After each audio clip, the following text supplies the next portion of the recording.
আসসালামু আলাইকুম আরহামতুল্লাহি বরকাতু।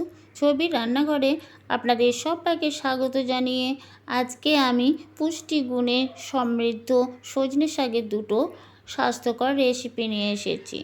আমার চ্যানেলে যদি প্রথমে এসে থাকেন বন্ধুরা, তাহলে আপনাদের কাছে অনুরোধ আমার চ্যানেলটিকে সাবস্ক্রাইব করে ভিডিওটিতে লাইক দিয়ে ভিডিওটা কন্টিনিউ করুন প্লিজ বন্ধুরা।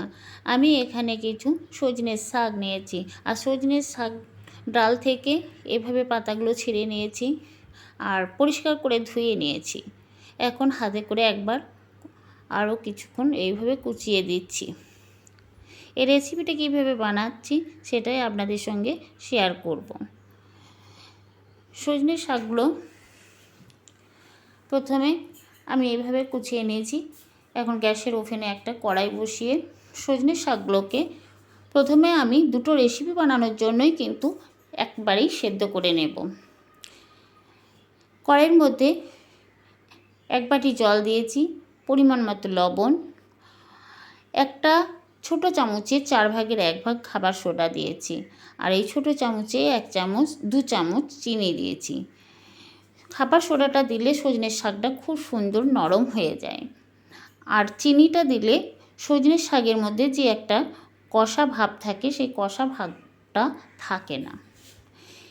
এইভাবে ঢাকা দিয়ে হাই ফ্লেমে আমি শাকটাকে সেদ্ধ করে নেব বা রান্না করে নেব। 3-4 মিনিট পর ঢাকা খুলে একবার শাকটাকে এভাবে নাড়াচাড়া করে নেব। শাকের মধ্যে যে জলটা আছে বন্ধুরা, পুরো জলটা শুকিয়ে যাবে। জলটা আমি ফেলবো না, শাকের জলটাই অনেক উপকার। আবার ঢাকা দিয়ে হাই ফ্লেমে রেখে আমি শাকটা এইভাবে রান্না করে নিচ্ছি। ঢাকা খুলে আবার নাড়াচাড়া করে দিচ্ছি, এখনও কিছুটা জল আছে। আর গ্যাসের আঁচটা হাই ফ্লেমে রেখে এইভাবে রান্নাটা করে নেব। শাকটা আমার রান্না হয়ে গেছে, আর এই শাকটা যখন রান্না করেছি তখন আমি 5 কোয়া রসুন থেতো করে দিয়েছি। এখন জল শুকিয়ে গেছে, আমি শাকটা একটা পাত্রে একটা বড় বাটিতে তুলে নিচ্ছি বন্ধুরা। আমি শাকটা এখানে তুলে নিয়েছি, আর এই শাকটা দিয়েই আমি দুটো রেসিপি বানাবো। কড়াইটা পরিষ্কার করে ধুয়ে নিয়েছি। গ্যাসের ওভেনে বসিয়ে কড়াইয়ের মধ্যে দেব সর্ষের তেল।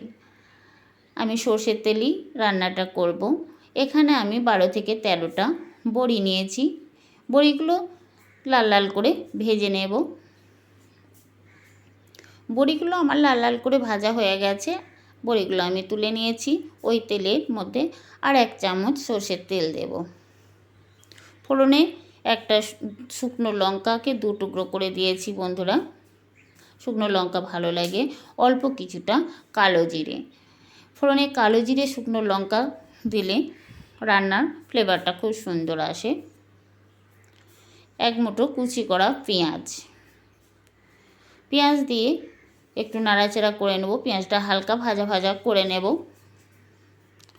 এখন 4টে চিরা কাঁচা লঙ্কা দিয়েছি, লঙ্কাগুলো একটু চিড়ে দিয়েছি। পেঁয়াজটা কিছুক্ষণ নাড়াচাড়া করে নিয়েছি বন্ধুরা। এখন আমি একটা মাঝারি সাইজে আলু এইভাবে লম্বা লম্বা করে কেটে নিয়েছি। আলুটা দেব, পরিমাণ মতো লবণ দিয়েছি, অল্প পরিমাণে হলুদ গুঁড়ো দিয়েছি। এখন আলুটা ভেজে নেব। এই সময় গ্যাসের আঁচটা লো ফ্লেমে রেখে আলুটাকে ঢাকা দিয়ে ভাজা ভাজা করে নেব। ঢাকা খুলে নাড়াচাড়া করে নিয়েছি। আলুগুলো আমার ভাজা হয়ে গেছে, আর এই ভাজতে ভাজতেই আলুটা সেদ্ধ হয়ে গেছে, অনেকটাই ভালোভাবেই সেদ্ধ হয়ে গেছে। আলুগুলো এক সাইডে রেখে ওই তেলের মধ্যে আমি 12 কোয়া রসুন থেতো করে দিয়েছি বন্ধুরা। ওই থেতো করা রসুনটা আমি তেলের মধ্যে একটু নাড়াচাড়া করে নেব। তেলে রসুনটা নাড়াচাড়া করার সময় দারুণ একটা গন্ধ বেরিয়েছে। এখন রসুন আলু একসঙ্গে মিশিয়ে নেব। যে শাকটা আমি সেদ্ধ করে রেখেছি সেই শাকটা অর্ধেকটা তুলে রেখে দেব অন্য একটা রেসিপি বানানোর জন্য, আর অর্ধেকটা আমি এই আলুর মধ্যে দেব। এখন সব কিছু আলু শাক একসঙ্গে মিশিয়ে নেব। 5 মিনিট এইভাবে ভাজা ভাজা করে নেব খুন্তি দিয়ে। আমি এখানে শাকগুলোকে একটু গলিয়ে নিচ্ছি। কিছুক্ষণ নাড়াচাড়া করার পর শাকগুলো অটোমেটিক এইভাবে গলে যাবে। এখানে যে বড়িগুলো নিয়েছি বন্ধুরা, সেই বড়িগুলো আমি এইভাবে হাতে করে ভেঙে নেব। বড়িগুলো যদি একটু ভেঙে দেওয়া হয় খেতে ভালো লাগে। বড়িগুলো ভাঙা হয়ে গেছে, আমি ওই রান্নার মধ্যে বড়িগুলো দেব। বড়িগুলো দেওয়ার পর আরও 2-3 মিনিট রান্না করে নেব ঢাকা চাপা দিয়ে। এটা আমি কিছুক্ষণ পর ঢাকা দিয়ে গ্যাসের আঁচটা লো ফ্লেমে রেখে এটা ভাজা ভাজা হতে দিয়েছিলাম, রান্নাটা হতে দিয়েছিলাম। ঢাকা খুলে আবার এটা নাড়াচাড়া করছি বন্ধুরা। দেখুন কত সুন্দর হয়ে গেছে। একবার সজনের শাকের এই রেসিপিটা বাড়িতে বানিয়ে দেখবেন বন্ধুরা। সজনের শাকের এই ভাজাটা খেতে দারুণ ভালো লাগে গরম গরম ভাতে। আমি আপনাদের এটা সার্ভ করে দেখাচ্ছি কত সুন্দর হয়েছে। আমি এটা একটা প্লেটের মধ্যে সার্ভ করে নিচ্ছি। দারুণ লোভনীয় হয়েছিল বন্ধুরা, দুর্দান্ত হয়েছিল খেতে। আর দেখুন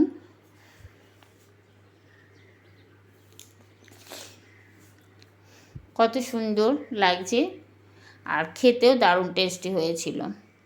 এখন আমি আর একটা সজনের শাকের রেসিপি বানাবো।